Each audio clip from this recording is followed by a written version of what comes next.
Alright, what's up everybody? Why did the game sounds not come on?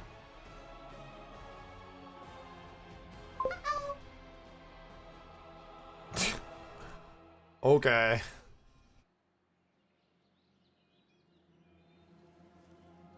You say so, Butters.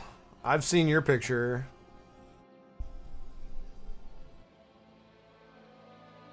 Alright, so let's get into this. So, here's what I'm gonna do. Instead of having you watch me pick flowers for an hour, I'm gonna put on...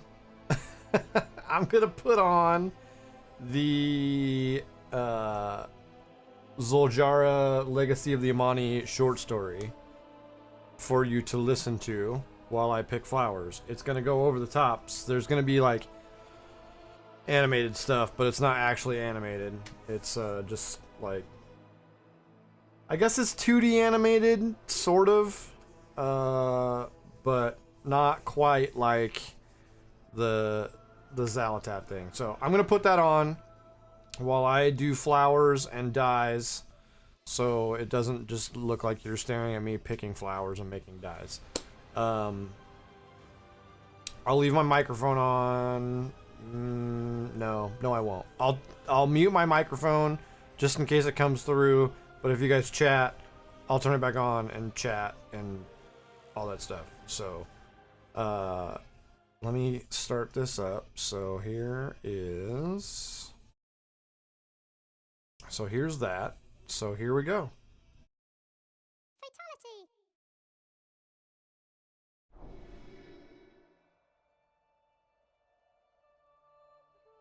Alright, well that didn't have any sound, so that doesn't work.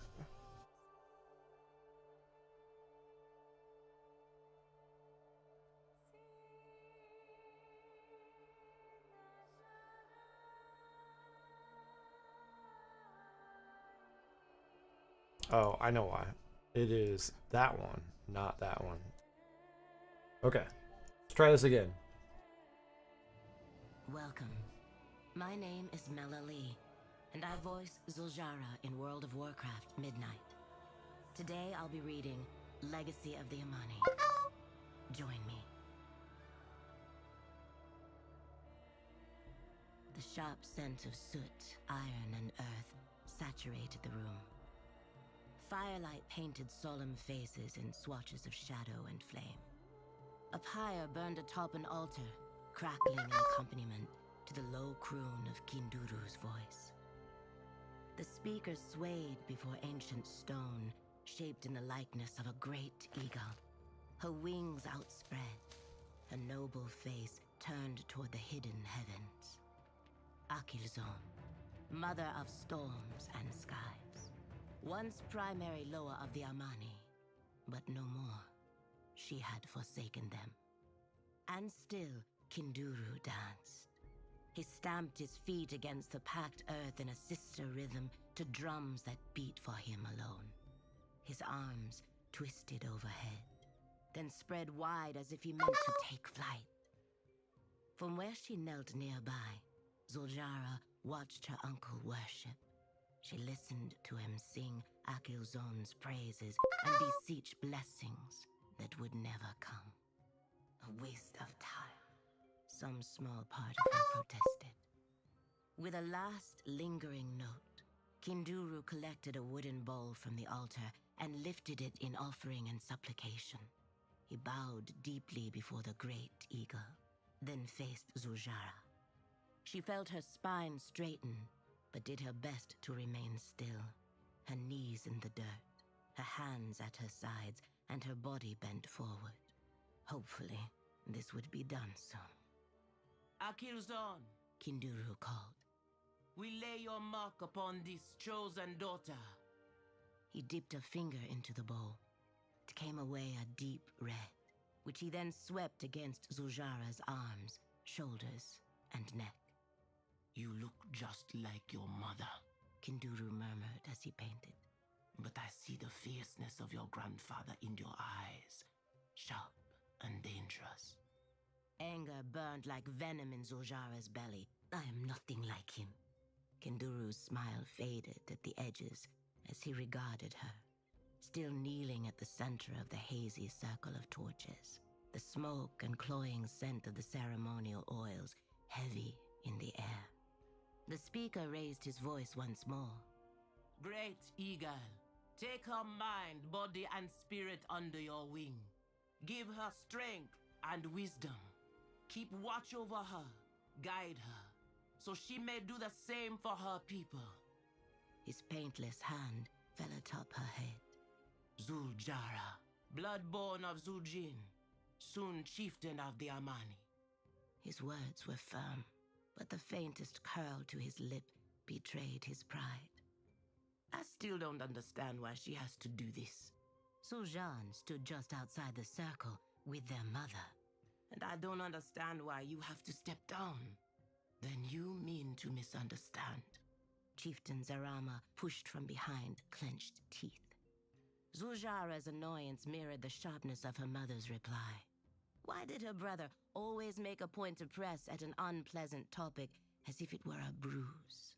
And now, of all times, this ceremony should have been a moment of celebration for their family. The two of them here to witness her ascension. Instead, a thread of tension twisted through it all, tight as a bowstring. Zarama went on. You worry for your sister, but she is strong. Stronger than I.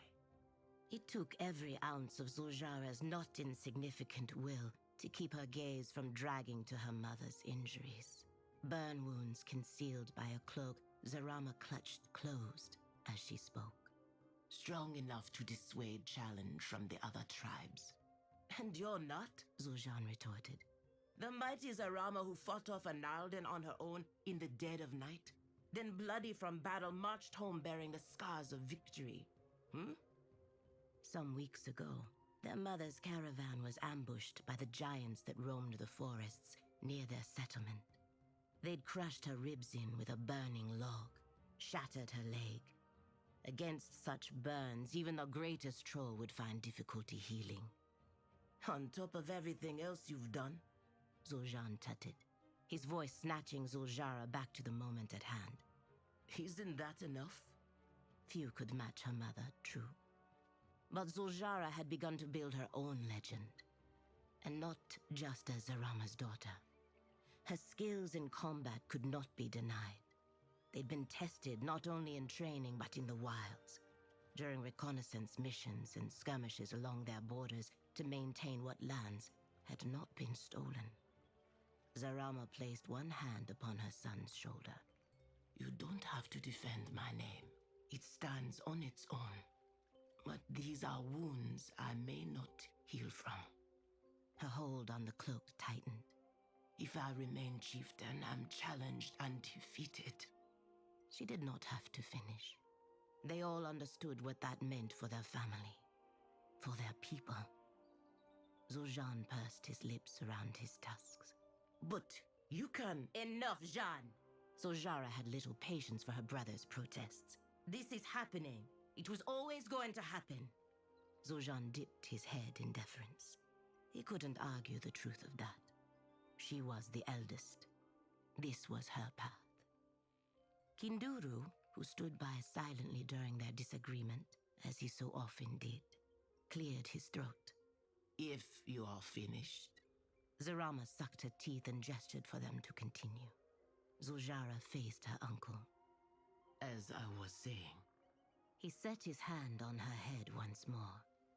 Zuljara, bloodborn of Zuljin, soon chieftain of the Amani. Arise and present yourself worthy. Zuljara pushed to her feet, her knees complaining, her legs numb. She could imagine her uncle prattling on about how, in his day, they could kneel for hours without issue. But the young people no longer pray. Because there is no one to hear us. Finished. He backed away and bent low as he declared. One to the other. Let it be passed.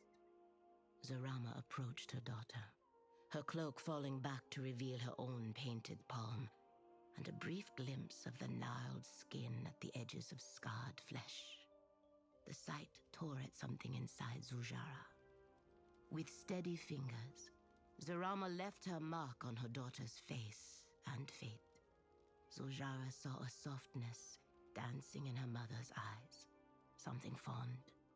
Then it was gone. The other tribes await our arrival. Zarama took up her axe.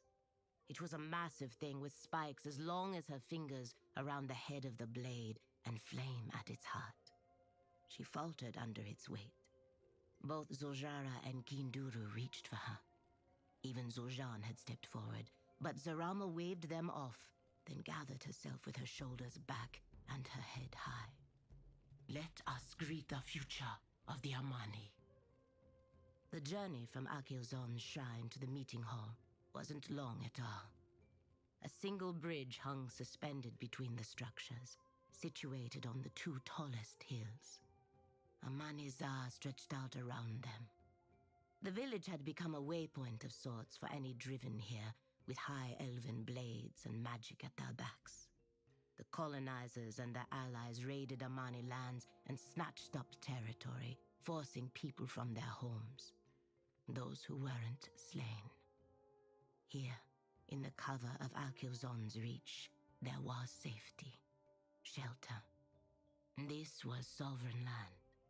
At one time under the protection of the Loa. Survivors took time to recover before moving on, though some chose to remain. Thus the Amani survived in the shadows of the sprawling cities that had once dotted the empire. Cities Zoljara had never laid eyes on, but they filled her dreams still, each stone placed by stories the elders told. When she and her brother were younger, their uncle and mother spoke of the past, how the Loa dwelled in their temples, and the speakers, who were numerous then, would invoke their blessings for everything, from the anointing of a new chieftain to the birth of new babes. The people offered prayers before eating, before travel, before visits to friends and family, before planting crops or harvesting the same, before placing bets on games or tournaments. Reverence for the gods saturated every aspect of Amani life. We were truly blessed, Kinduru would say with this far-off look in his eyes, a look of wonder and longing. Now, some might say the Amani were lucky to be alive. As their small group went along, Zoljara glimpsed new faces mingling among her people. Perhaps mingle wasn't the right word. The visitors remained in tight groups, though some broke off to speak with others. The rich brown armor and pale paint of the witherbark was easy to identify. So were the brilliant yellows and burning oranges of the shadow pine, and the vibrant greens and blues of the vile branch. The bones of their masks made it especially easy to pick them out. As a matter of fact, the number of white faces amongst green was a surprise and a concern. There are so many, eh? I noticed as well. Kinduru murmured without turning. Seems Kolanji has traded elders for warriors. Zoljara barely repressed a snarl. Time spent at her mother's side meant she'd attended many a gathering with leaders from the other tribes. Of them all, she liked the arrogant Kolanji the least. I don't see any Reventusk, she remarked. Likewise. Have they been waylaid? Perhaps. Kinduru assented, though he did not sound convinced. Neither was she. Few good things resulted in the absence of a tribe's entire retinue. Guards stood on either side of the meeting hall's entry. At Zarama's approach, they straightened and offered salutes. The sounds and smells of the gathering reached Zoljara before the sight of it. Oiled leather, the heady aroma of roots and herbs carried by the shaman. And beneath it all, the acrid scent of sweat. Inside, each tribe had taken their usual place around the grand room. There were so many vile branch they spilled over into the empty space reserved for the Reventusk. Zarama paused to greet each tribe's representative personally, and Zoljara took the opportunity to scan the eastern wall of the room. Sure enough, a familiar face stuck out amongst the shadows. tall but slim figure stood braced against a support beam, arms folded, piercing green eyes slowly roving over their guests. Zuljara waited until that gaze found hers, then tilted her head in silent beckoning. The figure melted into the crowd, disappearing for a moment before re-emerging at her shoulder. Zuljara. Ralji. Zuljara didn't address the figure directly, instead keeping one eye on her mother as she finished her greetings. Any word from the Revan Tusk? None, Ralji offered. Barely a year older than Zuljara, Ral was one of their finest scouts. If there was anything amiss, she could uncover it. I've prepared a small search party just in case. Send word of whatever you find. Ralji bowed, then stepped back and away, slipping from the hall. What was that about? Came a curious murmur from Zuljara's back. Her brother no doubt overheard the conversation, but thankfully had not interrupted. Following a hunch, she shot him a look she hoped conveyed they would speak about it later. Too many roving eyes and open ears present. Zuljan's brow puckered. He clearly had questions, but held them behind pursed lips. Careful, or your face will get stuck like that, Zuljara said. I'll still be prettier. She smiled for the first time in hours. Leave it to Jean. Soon their group was moving again. The rumble of conversation receded as they passed, those in attendance lowering their heads or offering salute to Zarama. It didn't go unnoticed that a number of Vilebranch did not. Zarama reached the table at the head of the room, taking her seat behind it. Zuljara stood at her mother's right hand and Zuljan on her left, while Kinduru made a show of bowing before stepping off to the side entirely. Zuljara followed her mother's gaze as it landed on each of the representatives at the front of their band. Well, 2 of 3. Kolanji remained seated and wore the faintest sneer. It widened when his gaze caught Zuljara's, and revulsion rippled through her. We have much to discuss, Zarama began. Heads bobbed. Affirmations scattered through the room like rain. Our scouts bring word of newly established supply lines from the south. Behind their gilded walls, the elves are building something. We must be ready to stand against whatever comes. Zarama's gaze flicked to the empty Revan Tusk section, but it was only for an instant.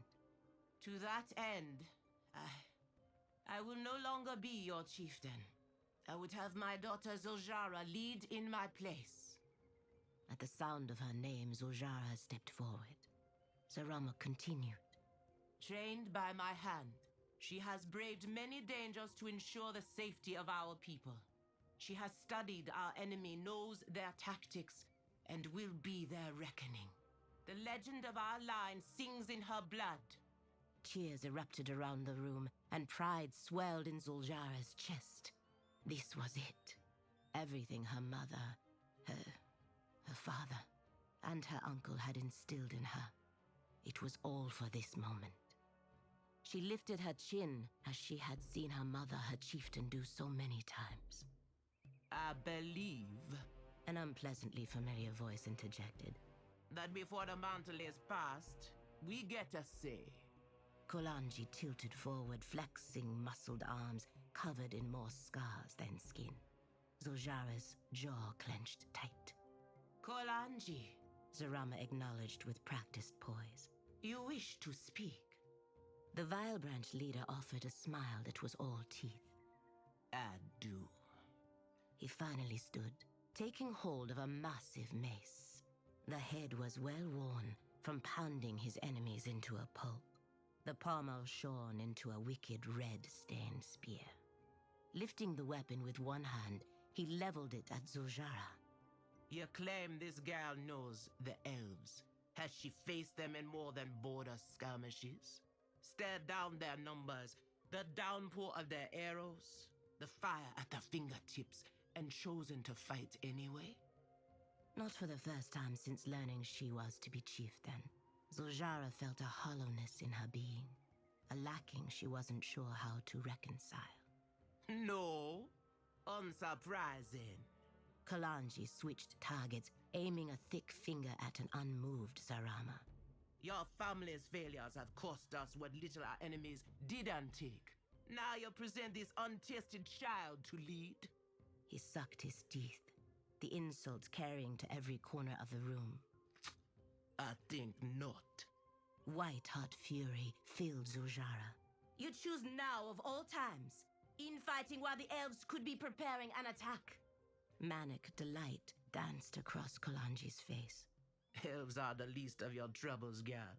He played his tongue against his teeth, teasing the leather band around one tusk. I invoke the right of challenge. The room exploded with cries of treachery from one side and the demand to honor the challenge from the other. Zarama lifted her hands for silence, but the tribes continued to hiss and spit. Weapons appeared and raised fists. Insults and accusations flew like spears. Cretans, all of them. Zojan played at disinterest, but his wide eyes betrayed his worry. Fed up, Zojara snatched her mother's axe from its place on the table. She hefted it overhead and with a roar brought it down. The blade struck the chamber floor with a sound like thunder, a webwork of cracks splitting the stone. A snarl curled her lips as she heaved the weapon from the fractured floor. Your chieftain called for order, she addressed the gathering, while glaring at a still smiling Kalanji. Silence fell in her wake as she returned to her mother's side.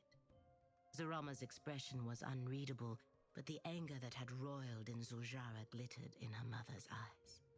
Very well, Zarama said, her voice the quiet before a storm. The challenge will be answered. It was a miracle the conclave dispersed without violence. Kalanji took his forces and retreated beyond the bounds of the settlement. The other tribes returned to their designated lodgings. The hall stood empty, save for Zujara and her family. While an all-out brawl had been avoided, there was still plenty to fight about. Let me face him! Irritation pounded in Zujara's temples. He is one troll! Jara, her mother began, while massaging her brow. I can do it! No! Zarama cut the air with her hand. Kalanji may be a conniving, backstabbing snake, but his fangs are sharp, and his strike is deadly. Her gaze fell to where her axe rested on the table once more. If he wants a fight, then I will give it to him. Incredulity lodged itself in Zujara's throat like a fist. Before she could shake it loose, Kinduru interjected. And you will lose. Don't look at me like that. I was there when you all but tumbled into the healing hut. You were a mess. But think the lower you were alive. You've only just recovered enough to call this conclave and stand for the ceremony. You cannot face another warrior in a fight to the death. Besides, if you stand in for Jara, it will only undermine her. The speaker looked from his brother's wife to his niece, then back again. Zuljara was the one challenged. By right, the decision is hers. And what about the next challenger? Zuljan said. Or the one after that, and the one after that. Zuljara narrowed her eyes at her brother. Why would... Kalanji didn't just pick a fight, he called you unworthy. Beating him won't make that go away. Unfortunately, her brother was right. Given the responses during the conclave, others shared Kalanji's sentiments. She could be fighting off challengers for the rest of her days as chieftain. In my day, Kinduru began. Here he goes again, Zuljan murmured. In my day, Kinduru cut a look at his nephew. Aloa's favor was enough to dissuade challenges. The Aloa are gone. Zarama snapped with a tut, losing her patience. And so is their favor. In moments like this, it was easy to feel how the Loa's absence haunted the tribes, like a broken bone left to heal without being said. Her people were recovering, but they would carry this hurt the rest of their lives. The Loa are missing, but their favor lingers. Kinduru turned to Zuljara. You must make the climb to Akizon's temple. Out of the question, Zarama barked. The mountain is too dangerous now. Kinduru pressed on.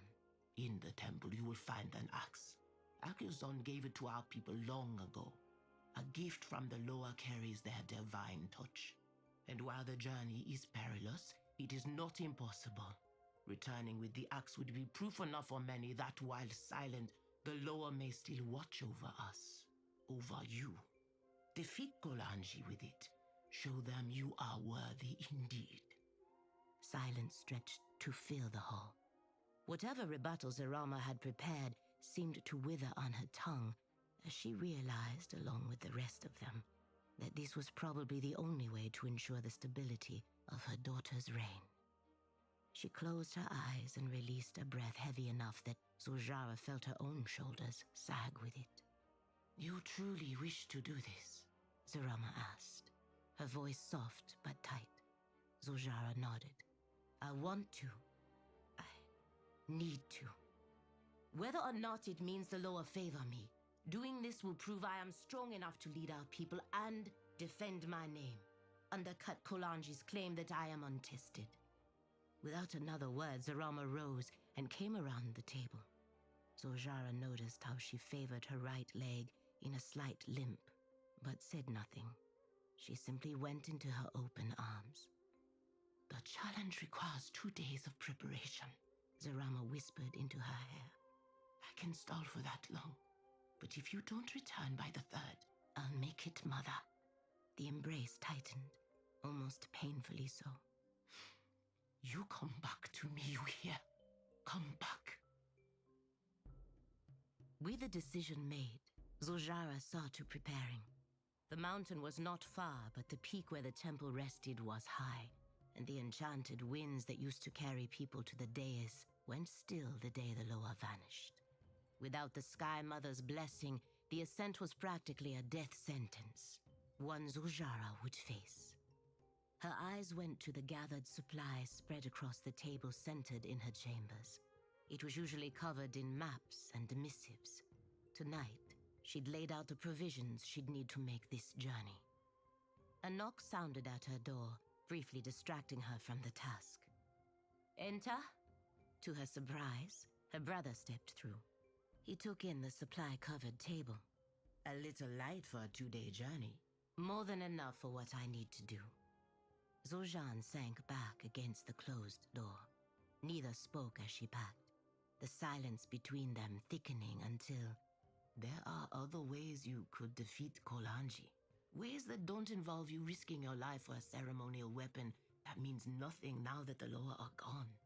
It wasn't the words themselves, but the way he spoke, softly as if sharing a secret, that made Zuljara pause. She considered him carefully. Such as... A poison? Tempting, Zuljara admitted. But no. Nothing potent enough to take his life. Just slow him. Steal his strength for a while. Give Mother time to... So you doubt me as well, hmm? Zuljara spun to face her brother. She felt her lips purse and her brows lift in an open challenge for him to answer. Zuljan met the look with his usual quiet confidence. A lifetime together meant he had something of a handle on his sister's moods. I am probably the one person who never doubted you. But if you want to stand a chance against Kolanji, you should spend the next few days resting, training, anything but chasing after some fairy tale. Enough, Jean. Enough! She cut the air between them with her hand. I am doing this. I have to do this. Why? That single word was both demand and plea. She could see it in his eyes. The hurt, the fear. For her. She wanted to hug him, to pull him close and promise all would be well. I just do. I don't expect you to understand. A different sort of pain flickered across his face. Then I suppose it's a good thing that I don't. With a feeling like stones in her stomach, Zuljara returned to making her preparations. And you never will. The silence from before returned. She did her best to ignore it, to ignore the feeling of her brother's eyes boring into the back of her head. Then, just before she gave in to the need to say something, tell him to leave or to help, he spoke. I've known you to be many things, sister. Steady, passionate, strong, kind, but never foolish. Until now. Don't let your stubbornness cost more than you can give. The door thumped closed behind him. Left alone, Zoljara simply stood in the quiet. She knew her brother's words were born of concern, but to suggest such underhanded tactics... Then again, the Vile Branch weren't exactly known for their stringent morality. Another knock shook her from her contemplations. I'm not in the mood for any more of your nonsense, John. What did he do this time? Came an amused voice. Zoljara turned to find Ralji standing in her doorway, a face full of gentle teasing, and couldn't help but smile faintly in return. Nothing. Just... my brother has a way with words. Sometimes the wrong way. She gestured for Ral to enter. What did you find? The scout closed the door before speaking. The Revan Tusk were not waylaid. They didn't come. What? They didn't come.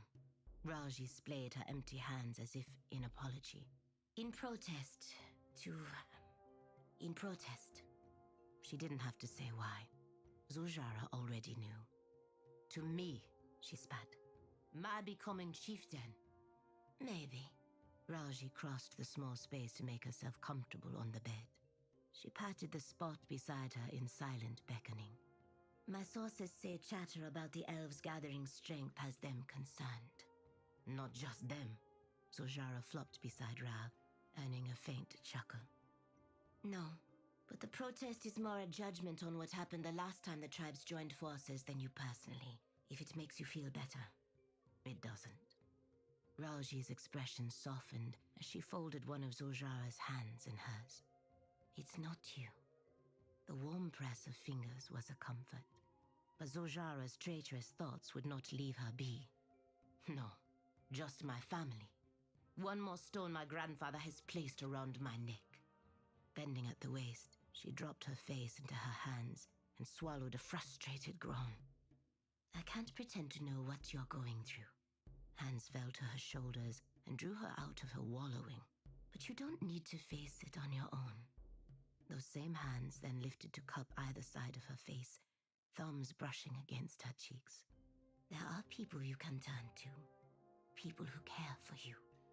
Zoljara's ire abated. She bowed her head and shut her eyes when Ralji's brow pressed to her own. I know. Yet you will climb a cursed mountain alone. No doubt Ral had choice words about Zoljara's decision. I've climbed many mountains alone. I would go with you. I know. Without hesitation. I know. Ralji sighed, the sound weighty with resignation and the quiet disappointment of being unable to help those you love. If you know so much, then you know I'm not happy about this. And that I'll be right here for you. Ralji folded her arms around Zoljara and held her close in the coming dark. Always. The village was quiet when Zoljara crept from her home and down the empty pathways. Under the cover of night, she was able to slip into the forest without alerting the Amani sentinels or the Vile Branch contingent camped at their door. Keeping a steady but swift pace, she went over her plan for the 100th time. It was much too dark to make the steepest part of the climb, but she would go as far as she could.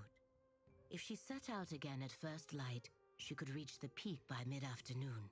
Then it was just a matter of finding the axe, climbing back down and returning in time to meet Kolanji's challenge.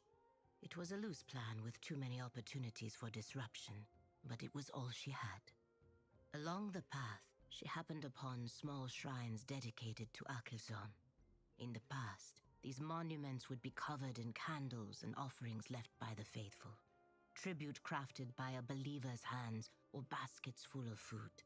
Some even offered furs from hunts, all meant to curry favor in various aspects of life. After the Loa ceased speaking, the shrines grew empty and dark. It was at one of these sacred sites that she decided to make camp. The area was relatively flat, slightly open but elevated, not the most concealed, but defensible if necessary. Lowering her bag, she began to unpack what was needed for the night. Around her, the forest lay still. No wind, no creatures burrowing in the undergrowth. Yet her time amongst the trees meant when leaves rustled a touch too sharply, she knew she wasn't alone. She reached as if to pull something else from her pack, but closed her hand around her spear instead. Another rustle, this time closer, then closer. When her would-be assailant reached the edge of the clearing, Zuljara sprang upward, spinning on her heel in the same motion. There, a figure in the dark. She leapt, ready to drive her weapon through their heart. Hands went up in defense. Jara! Jean? Shock iced her body mid-lunge, and she nearly tripped over herself in an effort to stay her attack. Her brother's eyes were wide in the moon's light, dancing between her and the tip of her spear. "What are you doing?" she demanded in a hiss. Zul'Jin slowly lowered his hands, hopefully not losing my head, but only barely. She dropped her weapon, though not before smacking the pommel against her idiot sibling's arm. "I could have killed you." Zul'Jin followed to where her pack rested. "You're too skilled for that. Why are you skulking around in the dark? Isn't it obvious?" he asked in that sarcastic tone of his. "I'm here to help. I don't need your help." "You might. You could have been attacked by Nalden, or elves. So could you. Look, I know you have it in your head to do everything on your own. You have since we were children." Zuljara scowled, hoping that if he couldn't see her expression clearly, he could feel it. "You're still a child. Yet you're the one throwing a tantrum." He dodged another swing of her spear. "Let me start over. I understand why you're doing this." He paused, considered, then confessed. "Actually, I don't. But we promised to face this world and its challenges together. You are always going to lead, and I was always going to be there to support you. If this is how it starts, with you climbing a mountain in the middle of the lower Forsaken Night to find some fancy axe, then I'm with you." Staring at her brother, hearing his words, the last embers of Zuljara's irritation cooled. She sighed, shaking her head. "You're supposed to be the clever one." Zuljin smiled, eyes twinkling. "I am. Pretty foolish to come after me by yourself. I trek these forests alone all the time. You still get lost in markets." "In my defense," Zuljin began as he stepped closer, "that place is chaos incarnate, and there's no way I can get lost following you." Despite their recent disagreements, Zuljin had been in her shadow their whole lives, not plotting a betrayal or planning his own rise, but genuinely there to look after her, as he knew she would always look after him. "Fine. If you're going to come, at least make yourself useful. Gather wood for a fire." Between the two of them, the task of setting camp was a quick one. Soon they sat near the trembling light of a newborn fire, rations warming on a stone. Zuljara poked at the flame's innards to coax out a bit more light and warmth, while her brother busied his hands with coal and parchment. He was sketching, she realized. "You haven't done that for a while." "Hmm?" She gestured to the drawing. "I do it all the time." He scratched out a few more lines of what appeared to be a portrait. "You just don't pay attention anymore." "Don't pay attention anymore." She pitched her voice to mock him, then smiled and leaned forward with interest. Her breath caught cold in her chest. It wasn't an exact likeness. Things built from memory hardly ever were, but she knew the face all the same. "Is that..." Jean nodded. "Father. I draw him sometimes, when I'm afraid I'm forgetting what he looked like, or wondering what he might do or say." He tilted the parchment so she could get a better look.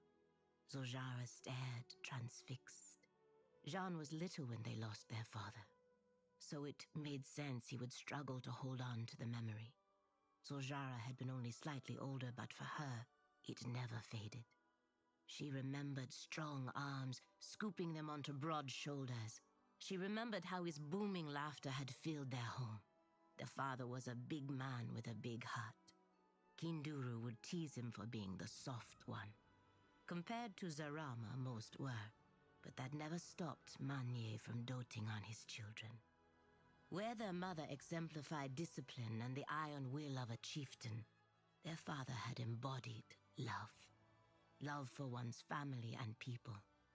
Zarama prepared her children for the realities of the future, for the trials that would surely come. Manye had instilled in them a respect for the past, when the Loa still enchanted their world and dreams of reclaiming their people's greatness seemed not so distant. What do you think he'd say? Zul'Jin asked, drawing Zoljara out of the memories. About all this? I don't know. Zoljara turned to check the food and sneakily wipe a few tears from her face. Maybe he'd say you should go home before you get yourself hurt. Zul'Jin narrowed his eyes, then set aside the sketch and shifted closer. You're the oldest and the heir, but don't forget I was there too, for Mother's lessons, for her training, during long nights when the weight of everything, not just the position but the defeat that placed it on her head, the broken legacy it carried, the withdrawal of our Loa and growing mistrust of the people nearly crushed her. Without father and uncle by her side, it would have. Zoljara glared at the flames, watching them twist and dance. He was right, but that made the unfairness of it all harder to bear. You were the one born to carry the burden, but I know it as intimately as you do. I don't want to see my sister broken. Hissing, Zoljara pulled away. I am not breaking. In the swaying light of the fire, Zul'Jin's gaze was steady and a touch saddened. Maybe not now, but if you continue down this path you've chosen... I didn't choose this path. It was chosen for me, same as it was chosen for Mother, by their grandfather's actions. Deep down, Zoljara blamed Zul'Jin for what had befallen their people. If he hadn't let his pride bait him into challenging the Horde, then the Amani's subsequent defeat wouldn't have shattered them. And perhaps the Amani and her family wouldn't have fallen so far. For all his blustering and pomposity, Kolanji was right about one thing. Failure was part of her inheritance. You've got that look on your face, Zul'Jin remarked flatly. What look? She grumbled. The I don't care what Jean says, I'm gonna do what I want look? A smile broke free despite her mood, a small one. There's a look for that? Mm-hmm, that one. He brought a knuckle to her face and dug it into her cheek. Right there. Stop! She swatted him away with one hand and rubbed her face with the other. Her small smile widened. Jean wore a matching one. Better, he said. Can't go to bed angry. Something else their father taught them. Thinking of him settled something in Zoljara. What she wouldn't give to be able to ask his advice on all of this. But he was gone. We can go back, Zul'Jin said. Come up with a plan that doesn't risk you falling from a mountaintop. I won't fall. But you could. Then Mother will have to face the challenge while injured and grieving. How do you think that would go? She could feel her brother's eyes on her. But instead of answering, she took up a portion of the now burnt meal and held it out. Eat, then rest. We have a trying day ahead. The sun hadn't even crested the horizon when they broke camp, Zoljara taking the lead and setting the pace. Zul'Jin followed wordlessly, accompanied by the constant scritch and scratch against his drawing pad. Just like when we were younger. She remembered similar mornings, rising early to see to a litany of duties, with Jean trailing after. Jean, who was ever present, ever loyal. While she wouldn't admit it aloud, she was glad he'd followed her one more time. They didn't stop to rest or eat, instead passing the water sack and a hunk of dried boar back and forth as they walked. Somehow they reached the final climb without incident. At last, a stroke of good fortune. Right, she nodded, then tightened the strings on her pack. Wait here while I... Wait here? Zul'Jin barked an incredulous laugh. You still want to do this alone? I'll go faster with just... If you are so determined to die, why not just jump off the mountain and be done with it, eh? Kolanji can swing his mace at your memory. Zoljara felt her anger rise to a spear's point. What do you want me to do, Jean? Put venom in his food? Maybe slit his throat in his sleep? He shrugged. Better him dead than you. So you would have me live with the shame of such a thing? He'd do it to you if he could. And the point is, you'd live. I know you don't mind running from a fight, but not all of us are comfortable skulking in the shadows and striking from hidden places. Our people need a leader, not a coward. Zul'Jin recoiled as if struck, his eyes swimming with hurt. That's when it hit her that he thought she was talking about him when she meant Kolanji. She opened her mouth to apologize, but paused. If Jean was upset with her, he wouldn't want to go. He'd turn back. He'd be safe. Then, after she retrieved the axe and returned home, she could explain. While it killed her to hurt him like this, it was for the best. It's what a chieftain would do. No, look at him. Some small part of her screamed, "You can't leave it, apologize." Instead, she lifted her chin. The pain on her brother's face vanished under a mask of indifference, which was worse than if he had shouted at her. He nodded. "It rained a couple of days ago," he murmured, his voice far calmer than it should have been. It sent a shudder through her. "Mind the loose rocks." Then he turned and started back the way they'd come. Zul'Jin watched him go, still wanting so desperately to call after him, to chase him, grab him, say she didn't mean it that way. She swallowed the words and impotent desires, then spun on her heel and started her climb. Fueled by her anger at herself, Zul'Jin took to the mountainside like a spider, hand over hand, foot over foot. The burn in her belly propelled her ever upward. Twice she nearly lost her footing and almost went plummeting to her death, but her training and skill kept her grounded. She had no idea how long she clung to the side of the mountain, but eventually she managed to heave herself onto the temple dais. She collapsed against the smooth stone, her arms trembling, her lungs on fire.